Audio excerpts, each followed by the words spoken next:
Boa noite, sejam bem-vindos à Segunda da Palavra com o Rev. Homer Cardoso. Vamos orar?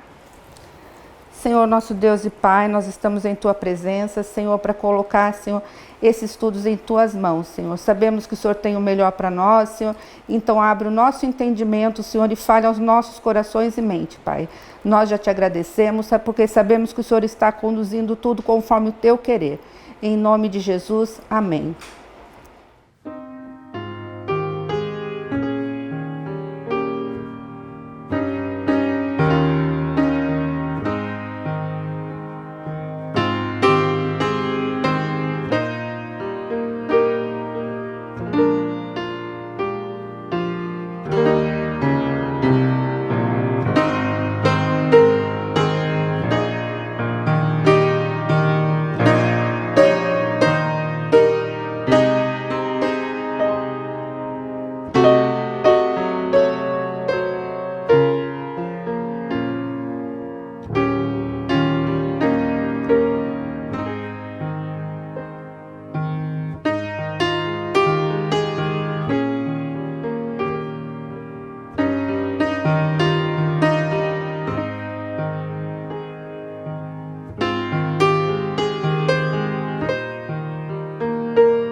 Olá, meus irmãos, estamos de novo começando mais uma Segundas da Palavra e avançando um pouco mais. Espero que hoje a gente consiga concluir os capítulos 6 e 7.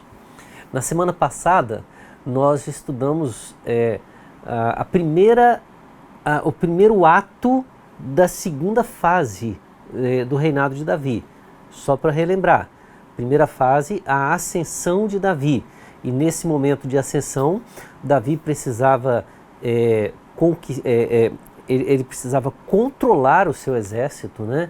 Ele precisava controlar principalmente o ímpeto, aquelas pessoas que a gente lembra que saíram de uma situação de rejeitados pela sociedade para se tornarem a guarda real. Então ele precisava controlar o ímpeto deles para eles não agirem como bárbaros, e Davi os educa, nós vimos isso já, toda semana a gente fala disso. O segundo é conquistar o respeito do povo. Davi era visto como uma pessoa que era um rebelde, ele estava tentando destronar Saul, era alguém visto como um fugitivo, uma pessoa má para Israel, e agora Israel vai descobrindo que na verdade tudo aquilo foi apenas fama exposta por Saul, que na verdade ele nunca intentou contra a família real. Na verdade ele até mantinha o desejo de estar presente, próximo e também que Davi nunca desejou o trono como as pessoas achavam que ele o fazia. Nós vimos isso tanto na cena do Amalequita que veio dar a notícia, quanto daqueles dois, né, que tentaram levar a notícia, que mataram Isbosete e levaram a cabeça dele para Davi. Então nós vimos que Davi ascendeu o trono, ele agora mostrou que o seu trono é baseado em honra, em justiça, que ele não está disposto a governar da mesma forma que Saul. E vimos que Davi entendia que aquela posição foi lhe dada por Deus. Na semana passada, nós vimos a primeira fase do estabelecimento do reinado. E esse estabelecimento do reinado se deu através da conquista da cidade de Jerusalém, quando Davi estabelece a sua capital e faz essa capital crescer para fora e crescer para dentro, ou seja, ele fortalece intramuros e extramuros, para que assim a nação pudesse ter o desenvolvimento, pudesse crescer cada vez mais. Davi firma o seu lugar como rei.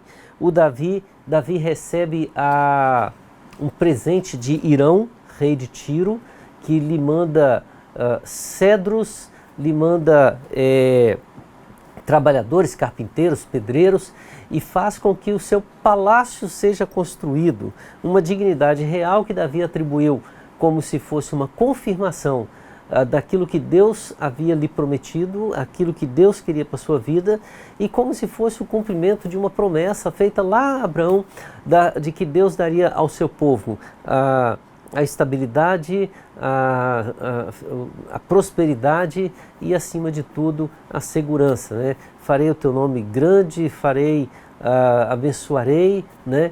E todas as nações da terra te temerão. A postura de Hirão é uma postura de que as nações da terra estão vendo a ação de Deus em Jerusalém, em Israel, através de Davi. O capítulo 6 começa com um Davi estabelecido, reconhecido e respeitado como rei em Israel. O que nós veremos do capítulo 6 até o capítulo 10? Nós veremos os principais pilares estabelecidos por Davi no seu governo, né? E o primeiro pilar que nós vamos ver é o da adoração a Deus. Essa dedicação que a gente vê, esse zelo com que ele dedica a sua vida à adoração, ela é vista exatamente no dia em que Davi traz a arca do Senhor. Vamos lembrar, a arca havia sido tomada lá no tempo ainda dos juízes, e a relação entre a arca e os filisteus, ela é antiga, né? Lembra quando ela foi tomada, levada para o templo de Dagon, e quando chegou no outro dia, a estátua de Dagon estava de bruços, depois estava com os braços e as pernas arrancadas, e os filisteus entenderam que não era bom ter aquela arca ali com eles.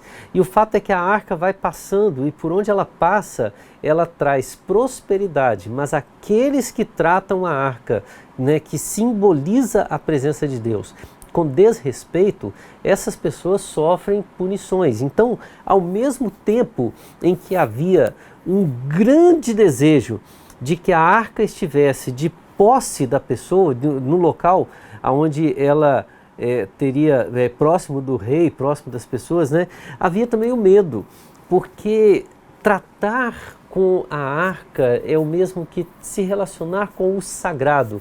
Se você não estiver com uma relação de santidade, nós estudamos muito isso em Levíticos, né? A santidade é o tema central do livro de Levítico.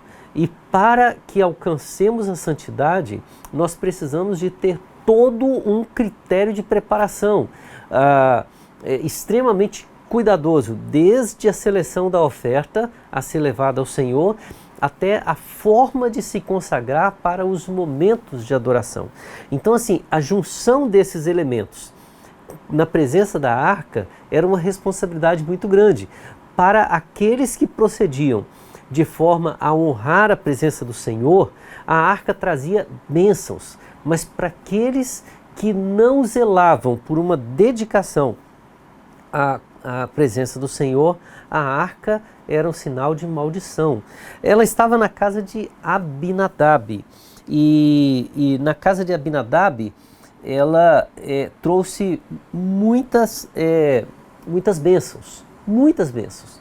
E Davi entendeu que o lugar dessa arca agora era em Jerusalém, era no local onde estava o palácio, a casa do rei, até porque Davi entendia que a arca representava a oportunidade de consultar ao Senhor, falar com Deus.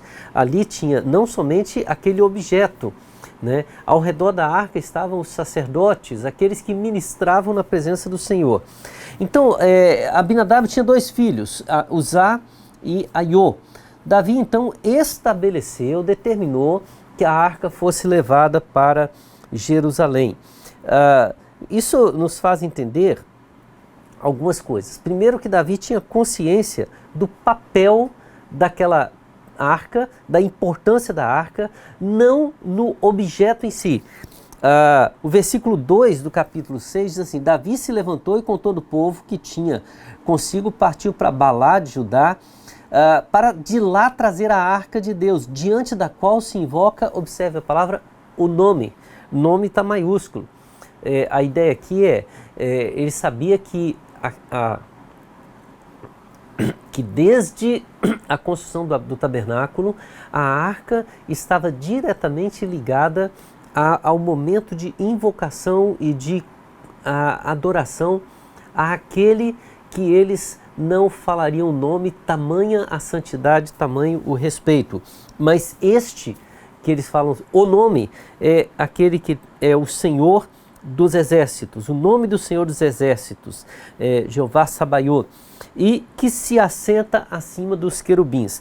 Davi tinha plena consciência que se tratava de uma teocracia, ele administrava uma teocracia. Ele não era o rei de Israel, ele era o mordomo do rei dos reis em Israel. O trono que ele ocupava não era o principal trono do mundo, era o trono sujeito àquele que tem o trono de todos os reinos.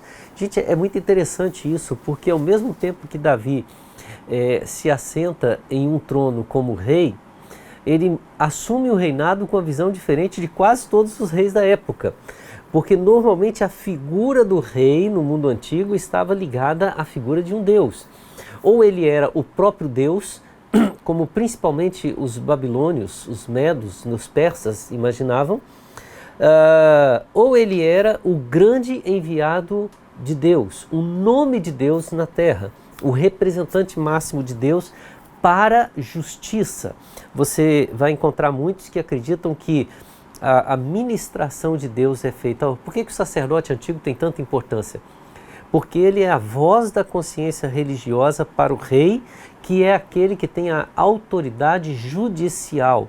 Então o rei é quem mata, o rei é quem estabelece as leis, o rei é quem exerce a espada.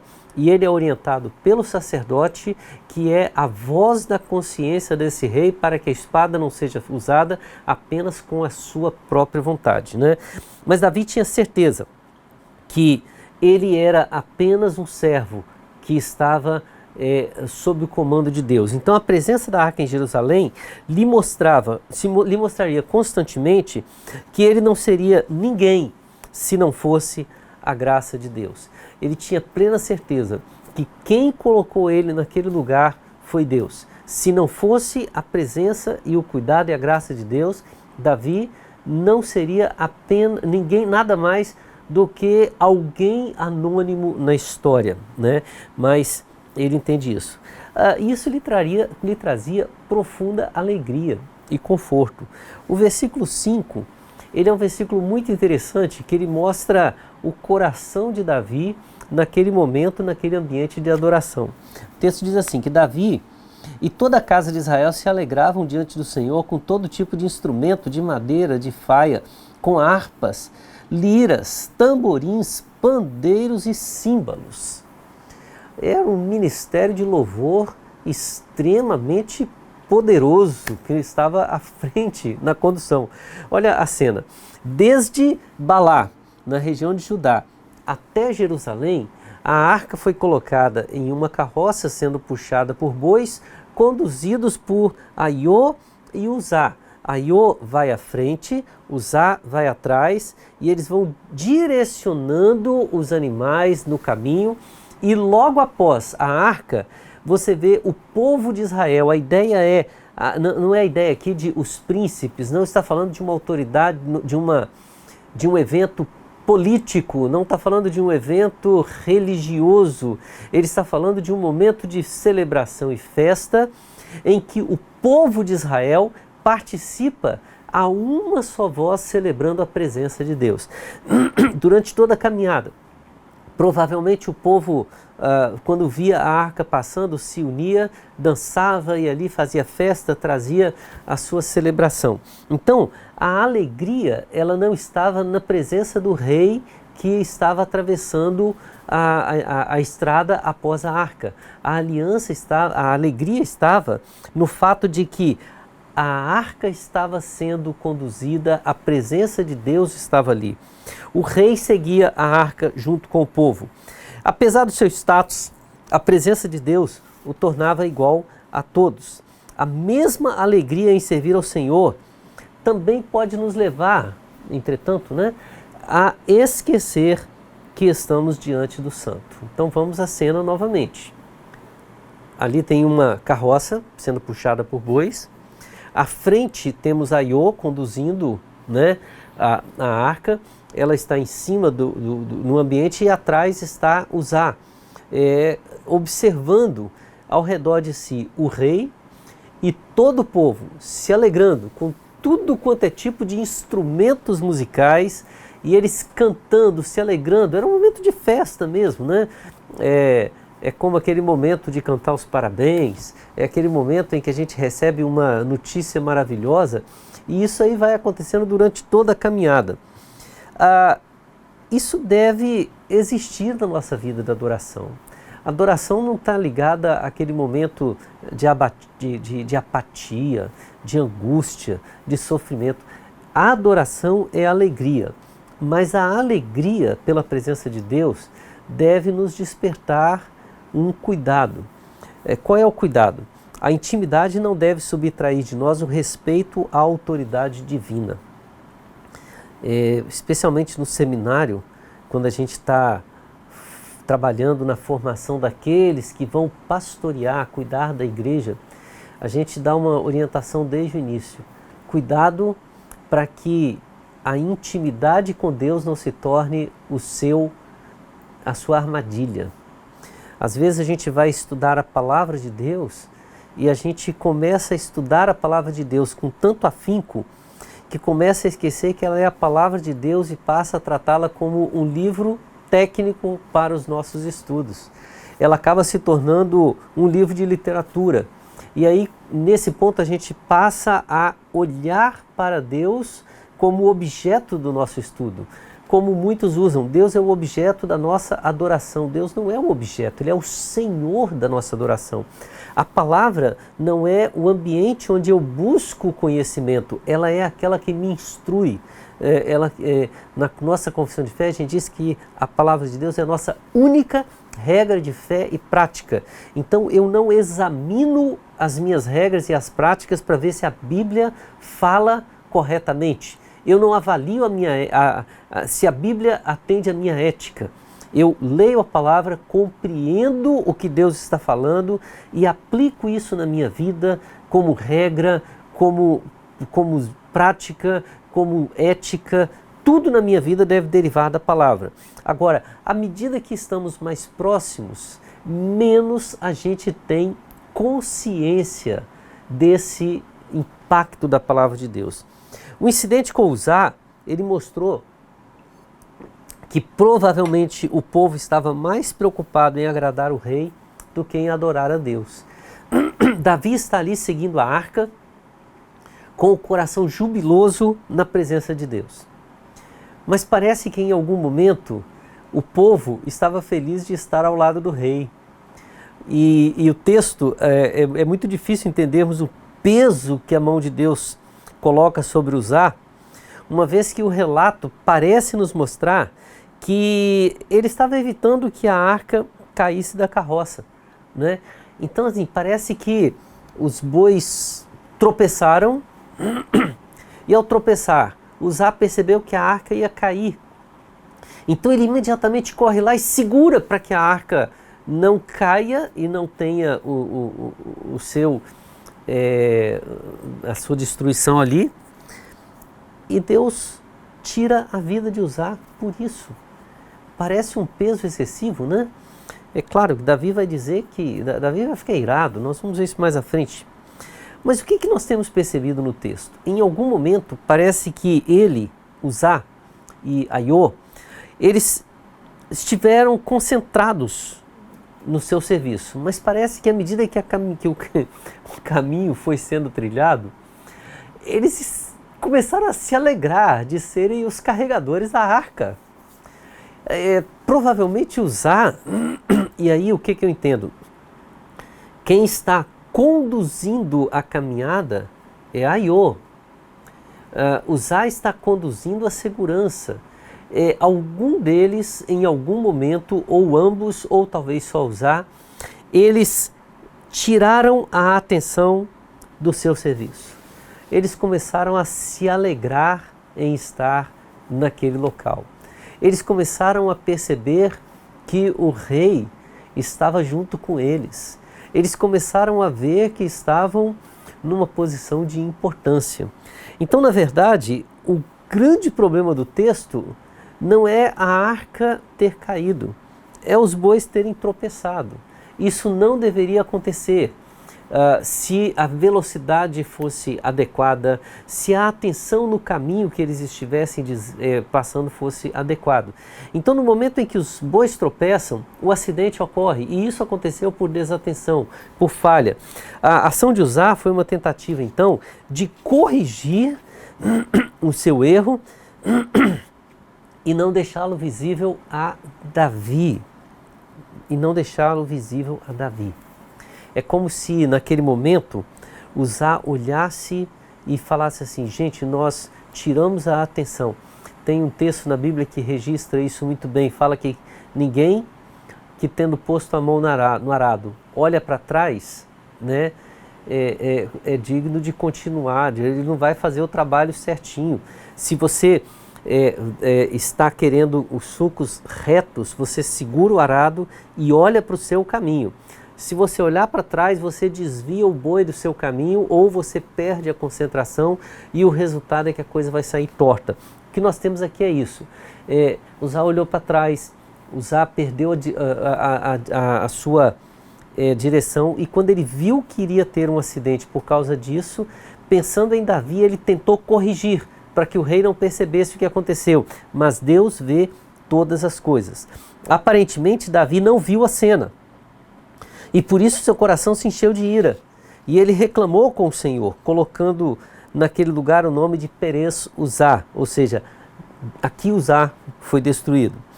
Mas em seguida Davi sentiu então medo e não quis levar a arca para Jerusalém.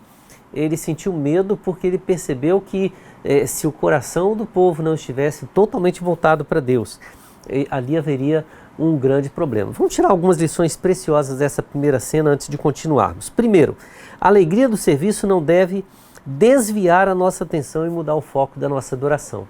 Nós não devemos, em momento algum, deixar o coração ficar cheio de alegria por estarmos vivendo uma relação de intimidade com Deus. Lembrança? Pedro e Jesus. Ele olha para Jesus e acha que é o fantasma que está andando sobre as águas. Então Jesus fala: vem cá, Pedro. E Pedro sai e começa a andar sobre as águas. E aquilo enche o coração dele de alegria. E quando ele percebe que está fazendo algo sobrenatural, ele começa a confiar em si mesmo e começa a afundar, e ele clama: Senhor, salva-nos. Na nossa vida de adoração, cuidado para não achar que andar sobre as águas é algo que nós estamos fazendo. A nossa alegria tem que estar em Deus, não em nós. Agora, quando não entendemos a obra de Deus, nós temos duas opções. É o fato ali de Davi. Ele não entendeu o que Deus fez. A primeira opção é confiar que Ele é Deus e Ele está no controle de todas as coisas. A segunda é sentir ira e medo, nos afastando da sua presença. A gente tem que tomar esse cuidado. Ou confiamos que Deus está presente e faz as coisas, ou nosso coração se encherá de ira e medo, e nós iremos nos afastar da presença de Deus. Mas vamos seguir em frente. A arca é levada então para a casa de Obed-Edom. Depois daquele acidente, Davi mudou de planos. Ao invés de levar a arca para Jerusalém, ele leva para a casa de Obed-Edom, que é geteu. Ele não é dos filhos de Israel. E é interessante que o texto diz que a casa de Obed-Edom foi ricamente abençoada com a presença da arca. Sabendo disso, a alegria voltou ao coração de Davi.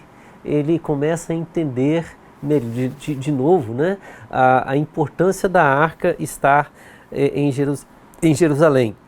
E ele agora trouxe a arca e ele volta novamente a ter o desejo de trazer a arca para Jerusalém. Dessa vez, entretanto, um fato precisa ser destacado. Olha o que diz o versículo 13 do capítulo 6. quando os que levaram a arca do Senhor tinham dado 6 passos, Davi sacrificava um boi e um animal gordo.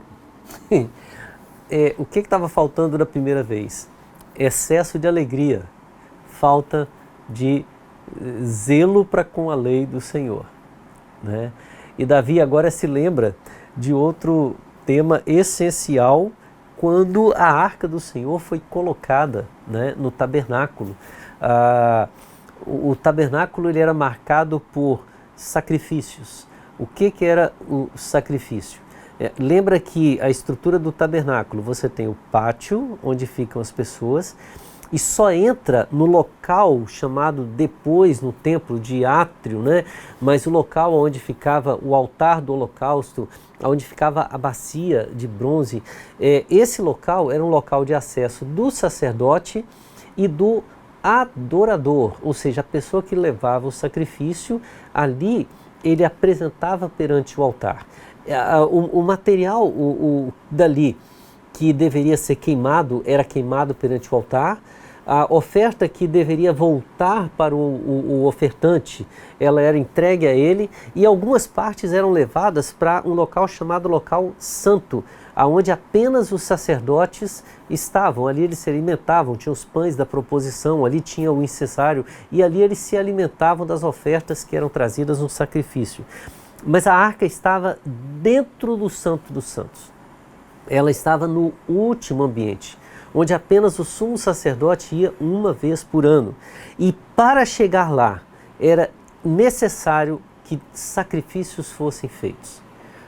Ninguém pode chegar à presença do Senhor de mãos vazias. A ideia é que nós sempre chegamos com a culpa, e o sacrifício é um pedido de desculpas que só pode ser atendido mediante um mediador. E esse mediador se encontra com o adorador no Santo dos Santos, na presença do Senhor, na arca. O autor de Hebreus vai dizer que esse caminho foi feito por Cristo, que trouxe o acesso de Deus através da mediação dele, dispensando assim o sacrifício. Mas naquela época Cristo ainda não estava. Então, o sacrifício era essencial, e esse sacrifício não existiu no primeiro momento. Porém agora, a cada 6 passos, o rei Davi ordenava o sacrifício de um boi e de mais um animal gordo. Isso não dava um clima de pesar, dava um clima de constatação de que pessoas pecadoras, pessoas falhas, pessoas indignas estavam se alegrando na presença de um Deus que, apesar da nossa indignidade, recebe a nossa adoração. Então agora sim, não se tratava de uma festa, mas de adoração. Não era apenas celebração, era culto. Era um culto vivo, um culto santo e um culto agradável ao Senhor, como diz Romanos capítulo 12, versículo 1. Rogo-vos, pois, irmãos, que apresenteis os vossos corpos por sacrifício vivo, santo e agradável a Deus, que é o vosso culto racional. Entretanto, precisamos entender isso. Sempre que existe adoração, existe também a reprovação, né? E o texto narra o desprezo que Mical tem para com Davi. O versículo 16 mostra a reprovação que Mical teve. E quem é Mical? Gente, Mical é uma figura essencial na história de Davi, né? Primeiro porque ela que se apaixonou por Davi. Lá no início, ela foi dada por esposa por um desejo dela também. Depois a Mical volta a aparecer porque quando Davi foge da presença de Saul, Davi que tinha comprado, ele conquistou, ele cumpriu uma missão que lhe foi dada por Saul, aliás, cumpriu o dobro do que Saul exigiu pelo casamento, pela mão de Mical. Mas ela é retirada e dada a outra pessoa como esposa.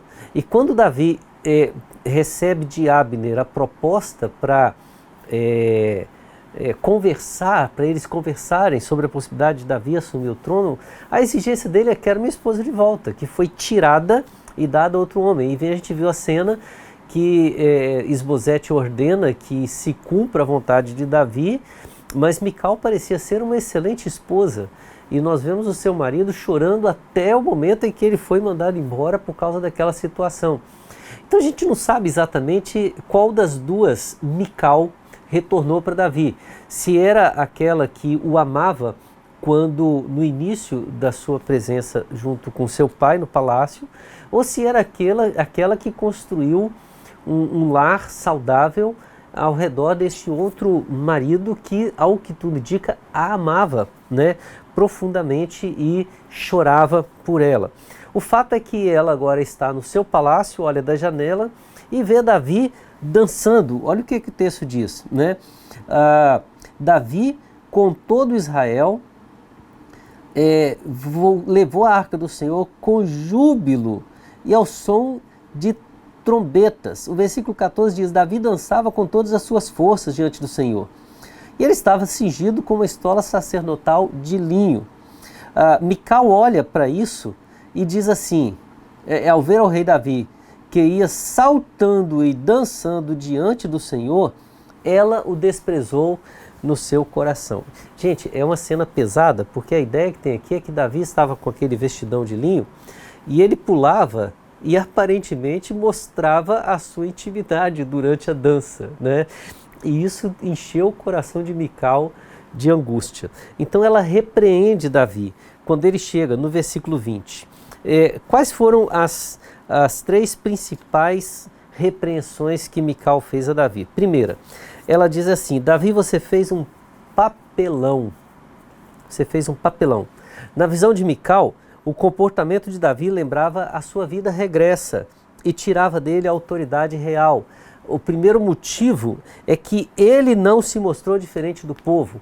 É como se Mical estivesse dizendo assim: Davi, você dançando, pulando, brincando no meio daquele povo, nem parecia ser o rei, você parecia ser um deles, parecia estar igual qualquer um outro lá. Isso daí é um papelão, você não se colocou na postura de rei.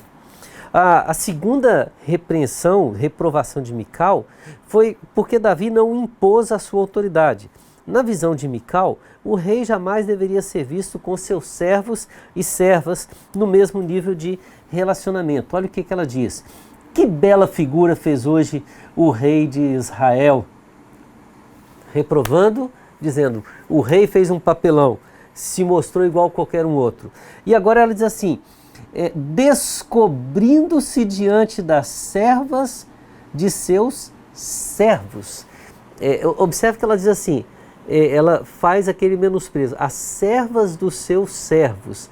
Ela está dizendo, aqueles que você impõe sobre eles autoridade, mas eles ainda têm servos que são funcionários deles, ou que trabalham para eles.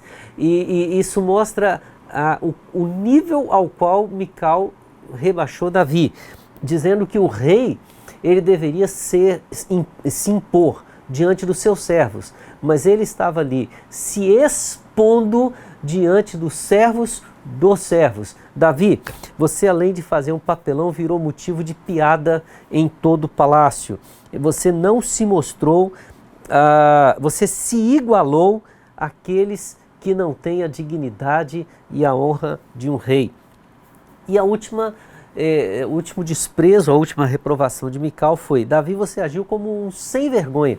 É exatamente isso que diz, né?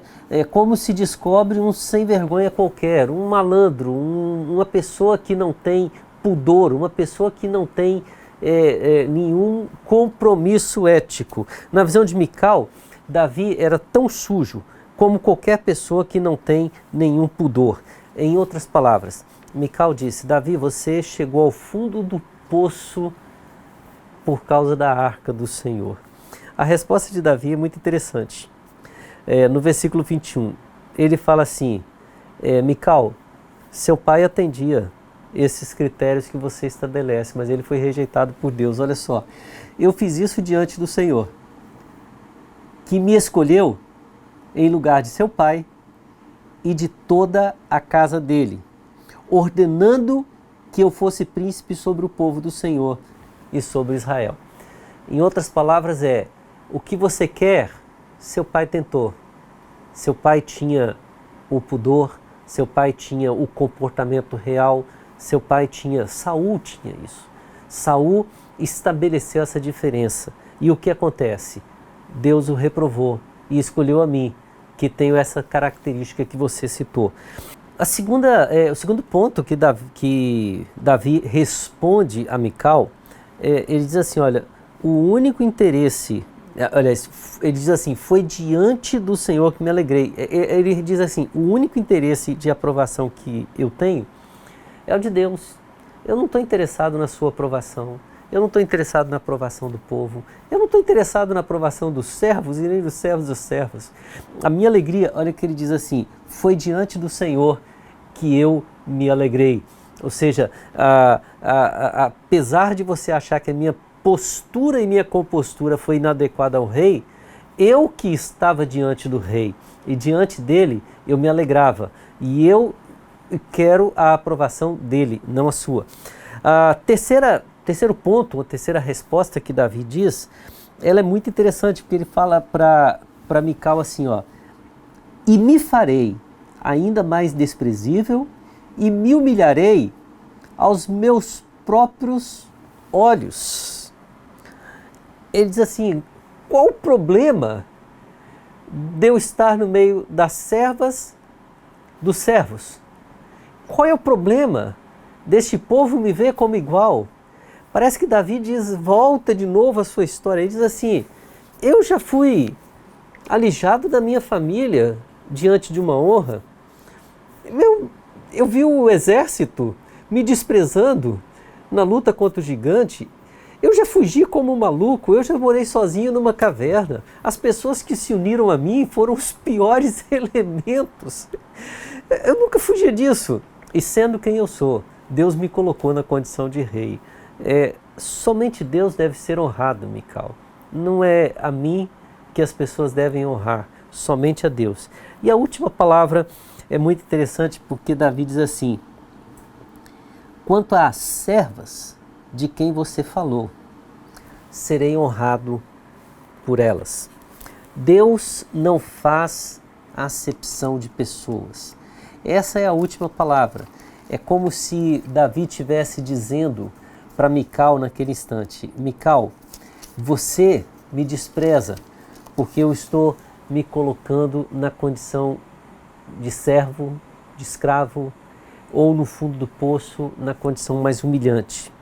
Mas são essas pessoas que irão me honrar como rei. O povo que habitava em trevas viu grande luz.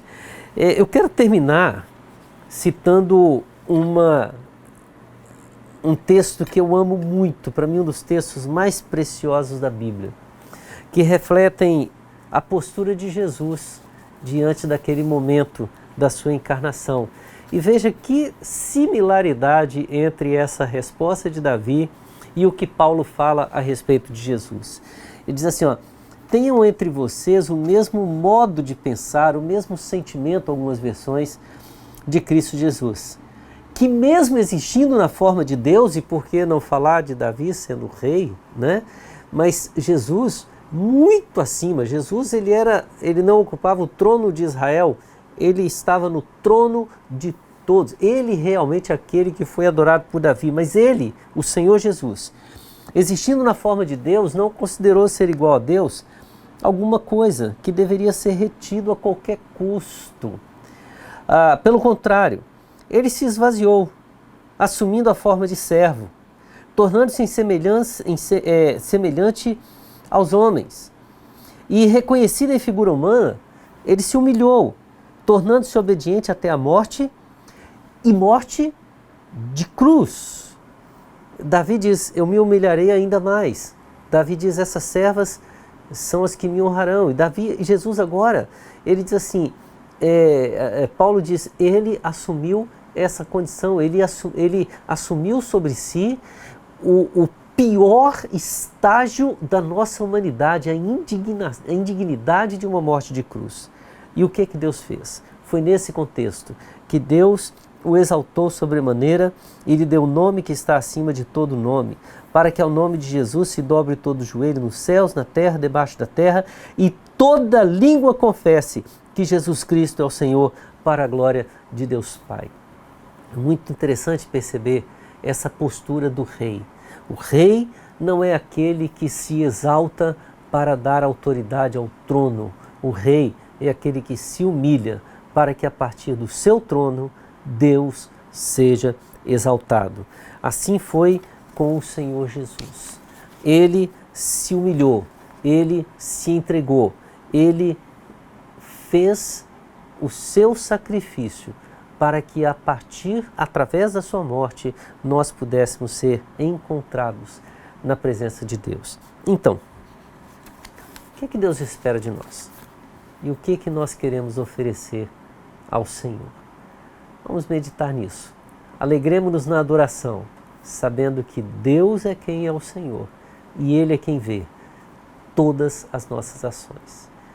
Semana que vem a gente continua, mas agora vamos ouvir um louvor e daqui a pouco eu volto para poder orarmos no encerramento de mais uma Segundas da Palavra.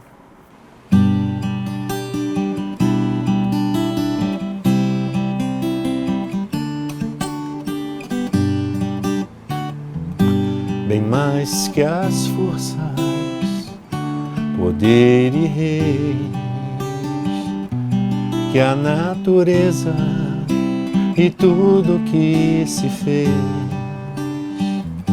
bem mais que tudo criado por tuas mãos. Deus, tu és o início, meio e fim, bem mais que os mares, bem mais que o sol e as maravilhas que o mundo conheceu, as riquezas, tesouros dessa terra, incomparável és para mim. Por amor, sua vida entregou, meu Senhor. Humilhado foi como a flor machucada no jardim,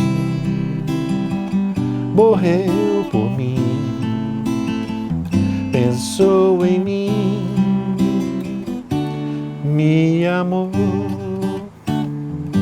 bem mais que os mares, bem mais que o sol e as maravilhas que o mundo conheceu, as riquezas, tesouros dessa terra, incomparável és para mim. Por amor, sua vida entregou, meu Senhor. Humilhado foi como a flor machucada no jardim, morreu por mim, pensou em mim, me amou. Por amor, sua vida entregou, meu Senhor. Humilhado foi como a flor machucada no jardim, morreu por mim, pensou em mim, me amou. Como a flor machucada no jardim, morreu por mim, pensou em mim, me amou.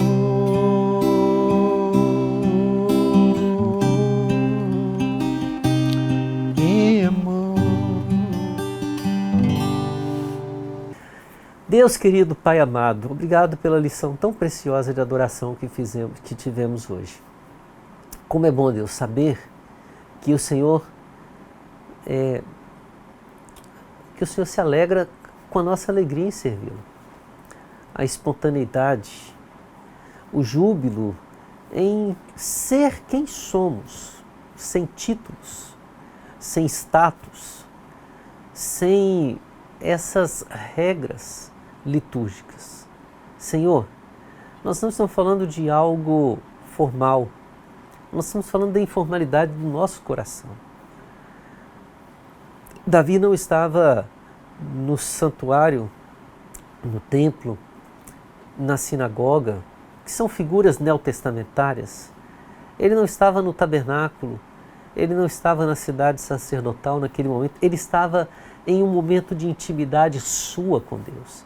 E no seu momento de intimidade com Deus, ele se alegrava de forma plena.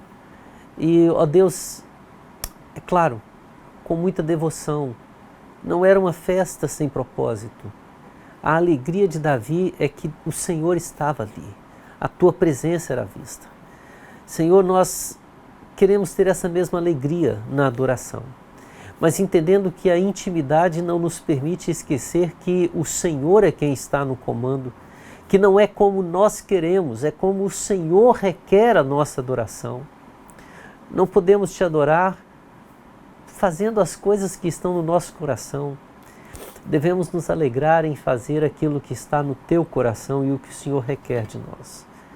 Senhor, obrigado, Senhor, pelo exemplo de Davi, principalmente ao se alegrar e ao oferecer os sacrifícios, ao entender que a nossa alegria não tira de nós o nosso pecado e a intimidade, por mais que possa nos aproximar do Senhor, não nos tira a responsabilidade de entendermos que Tu és Deus e nós somos apenas Teus servos.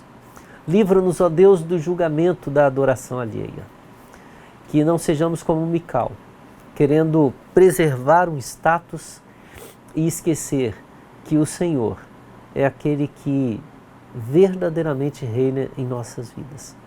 E faze-nos seguir o exemplo de Jesus, o mesmo sentimento. Que não haja em nós nada que ocupe o lugar que deve ser esvaziado para ser preenchido completamente com a glória ao Senhor. Nós oramos, Pai, em nome de Jesus. Amém. Amém. Até semana que vem, com a graça de Deus.